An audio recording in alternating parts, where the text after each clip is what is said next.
Alors en général, je ne fonce pas tête baissée, je commence par quelques exercices pour m'échauffer, donc ça peut être des trucs abstraits, et c'est souvent des trucs abstraits d'ailleurs, exercices gestuels pour tracer des lignes droites ou du dessin automatique avec des trucs plus amples et plus courbes, pour commencer à me mettre en condition et à bien attaquer ensuite mes croquis.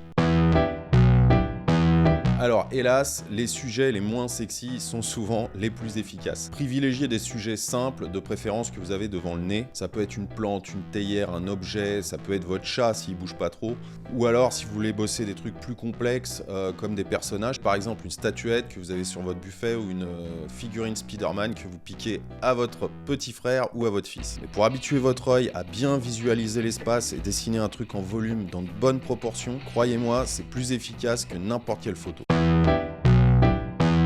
En un mot, passez pas 3 heures sur un dessin au début, ça sert à rien. Privilégiez les séances courtes et variez le rythme ensuite. Si vous vous mettez au piano et que vous essayez de jouer une symphonie entière à chaque fois, ça va pas fonctionner. Il faut analyser un morceau bout par bout, partie par partie. En dessin, en fait, c'est exactement le même procédé. Ça sert à rien, surtout au début, de vous lancer dans des trucs trop détaillés parce que vous allez vous casser les dents et vous décourager très très rapidement. C'est pas le temps passé, c'est la régularité surtout qui donne les meilleurs résultats, comme dans pas mal de domaines en fait.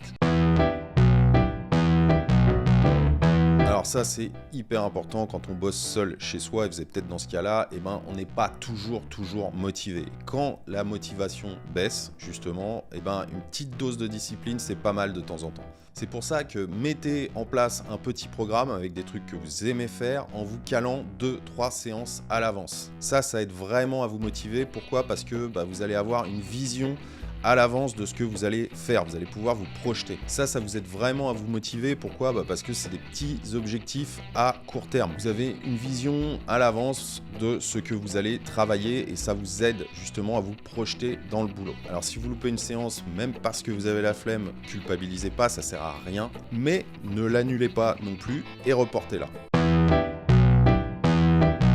Alors si je devais donner un conseil, d'ailleurs je le donne à tous mes élèves, mieux vaut 4 dessins rapides du même sujet que 1 dessin bien détaillé. Apprendre, ça n'est pas s'attarder sur les détails. Je sais, c'est un truc hyper contre-intuitif parce que le détail, c'est ce qu'on voit en premier en général quand on regarde un dessin en tant que spectateur. Mais si vous choisissez de passer de l'autre côté, c'est-à-dire que vous choisissez vraiment de vous mettre au dessin, mais en tant que dessinateur, c'est à peu près le processus inverse. Vous devez apprendre à voir, à construire dans de bonnes proportions, à analyser les soucis que vous allez avoir avec la perspective. Il y a plein de problèmes à régler avant de passer au détail. Et je peux vous assurer que la partie détail, c'est pas la plus compliquée.